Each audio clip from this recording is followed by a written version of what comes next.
bienvenue à tous dans ce nouveau numéro de cours d'économie consacré essentiellement sur les conditions essentielles du développement et plus précisément sur l'intégration économique.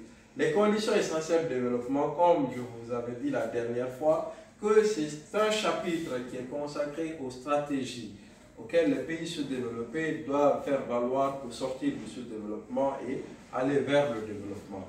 Et ces conditions, nous les avons citées. Nous avons d'abord commencé par les préalables du développement. Les préalables pour un véritable développement, nous les avons cités. Nous avons dit qu'il faut que le pays soit indépendant politiquement, il faut une bonne gouvernance et il faut l'existence et l'application des principes démocratiques.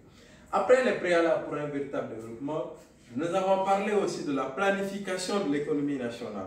Nous avons parlé de la mobilisation et de la gestion rationnelle des ressources internes. Nous avons parlé aussi de la coopération économique internationale. Tous ces éléments constituent les conditions essentielles de développement. Et aujourd'hui, nous allons parler de la dernière condition essentielle de développement, qui est celle de l'intégration et celle consacrée à l'intégration économique. Alors, chers élèves, vous devez retenir que l'intégration, c'est quoi? L'intégration, c'est se fondre, c'est appartenir à quelque chose. Mais à ce niveau, c'est quel type d'appartenance on veut faire allusion? On va tout simplement définir l'intégration comme étant, elle est tout simplement, l'intégration est tout simplement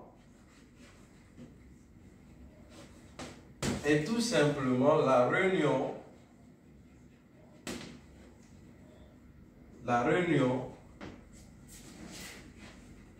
de plusieurs parties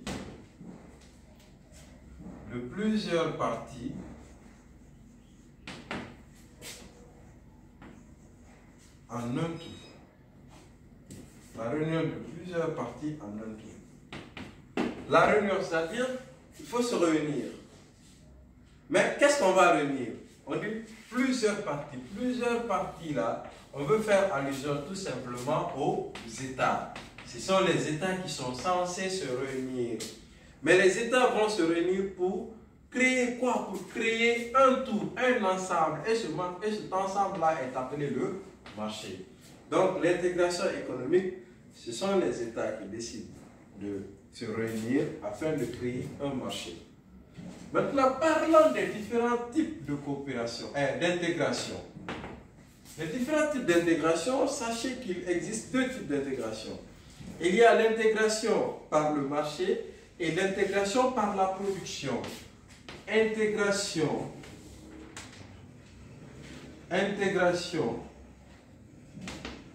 par le marché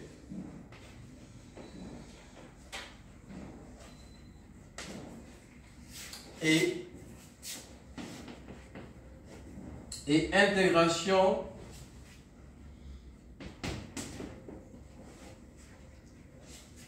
par la production.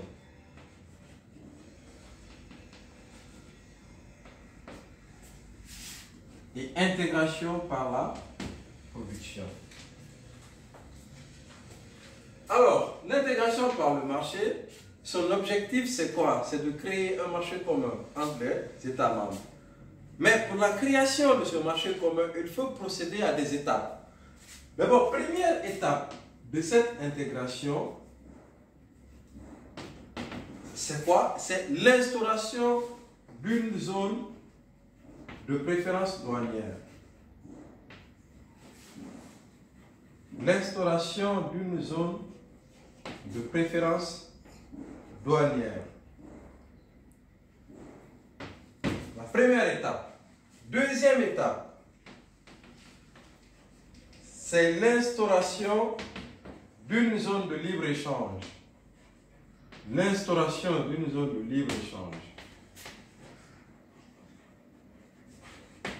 L'instauration d'une zone de libre-échange. Et troisième, dernière étape,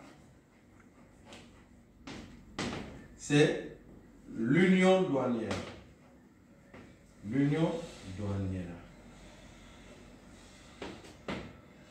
À ce niveau, concernant la zone de préférence douanière, elle consiste tout simplement à la suppression des droits de douane entre les pays membres de l'Union ou entre les pays membres de l'intégration. la zone de libre-échange consiste tout simplement à diminuer les droits de douane entre les pays membres de l'Union et créer une union douanière, c'est-à-dire que la politique douanière des différents pays membres de l'intégration doit être uniforme vis-à-vis des États tiers, des États qui ne sont pas dans l'intégration. Maintenant, quand on parle d'intégration par la production, à ce niveau, on veut faire allusion tout simplement à la division du travail entre les pays membres de l'intégration. Les États se spécialisent dans un domaine précis, dans un domaine bien déterminé.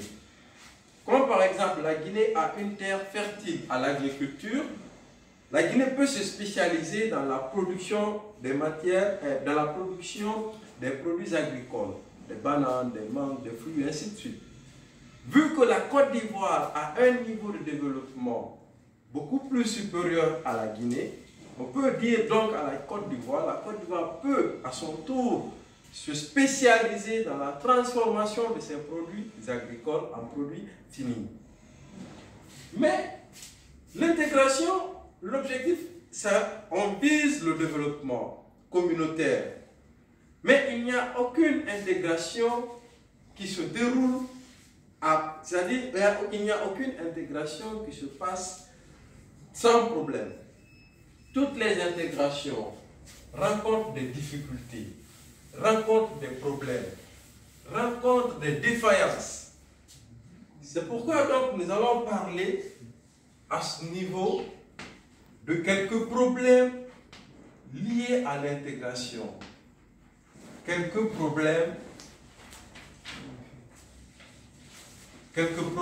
liés à l'intégration. Quelques problèmes liés à l'intégration.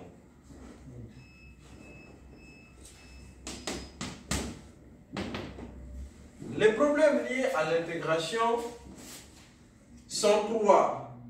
Généralement, il y en a plusieurs problèmes, mais les problèmes les plus cruciaux sont au nombre de trois. D'abord, le premier problème, c'est quoi? C'est les problèmes liés, au développement économique inégal. Au développement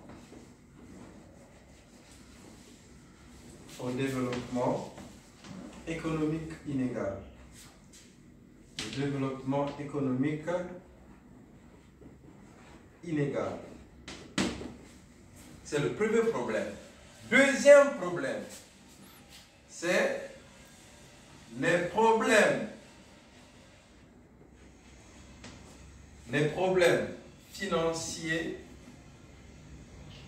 problèmes financiers, des recettes douanières.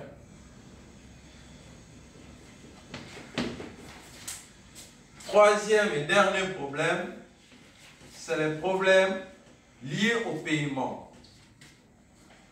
Problèmes liés au paiement.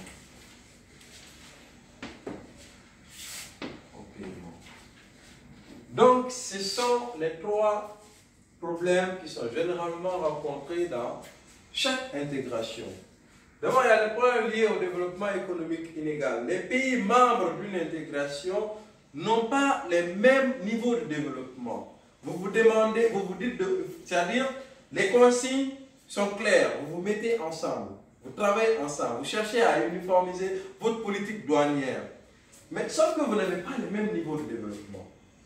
Nous voyons actuellement l'Union européenne, par exemple. À chaque fois, il y a des soucis. Pourquoi? Parce que des pays comme l'Italie, comme l'Espagne, comme la Grèce, demandent un peu plus d'efforts à l'Allemagne et à la France. Pourquoi? Parce que l'Allemagne et la France n'ont pas le même niveau de développement que les autres pays. Donc, dans chaque intégration, il y a ce problème. Il y a aussi les problèmes financiers des recettes douanières. On demande aux pays de supprimer les taxes liées aux droits de douane. Mais sauf que le budget de ces pays sous-développés est en grande partie soutenu par ces par ces recettes douanières. Alors, vouloir supprimer ces taxes sur les droits de douane peut créer des problèmes de développement au niveau du financement du budget de ces différents pays. Il y a aussi les problèmes liés aux paiements. Les pays qui sont dans l'espace communautaire n'ont pas les mêmes monnaies, n'utilisent pas les mêmes monnaies. Même s'ils utilisent les mêmes monnaies, vous verrez bien qu'il y a certaines monnaies qui ne sont pas convertibles. D'autres le sont, mais d'autres ne le sont pas. Donc ça aussi, c'est un autre problème. Alors, pour ce faire, nous allons maintenant, dernièrement, évoquer l'importance de l'intégration ou quelques importances de l'intégration économique. Importance de l'intégration. L'intégration permet à la division du travail entre les pays membres, à la division du travail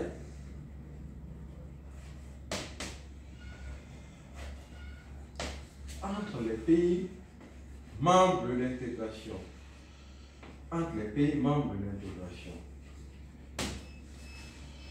L'intégration permet également à la spécialisation des entreprises,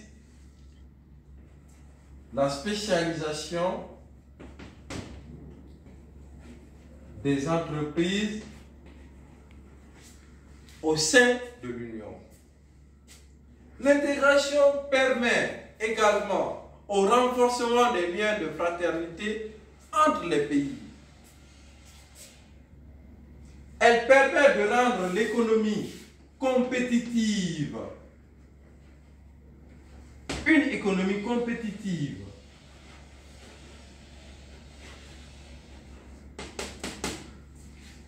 Donc, ce sont en quelque sorte l'importance de l'intégration économique. Alors, de manière grosso modo, chers élèves, c'est tout ce qu'il fallait retenir sur l'intégration économique internationale. Mais pour mieux vous renforcer dans ce cours, le programme impose aux professeurs de faire une étude d'intégration sur un modèle. Et ce modèle-là, ça serait consacré sur la CEDEAO. Et ça fera l'objet de notre prochain cours afin de consolider l'ensemble de ces explications dans la pratique cette fois-ci. Donc, je vous remercie et je vous souhaite bon Ramadan. Au revoir.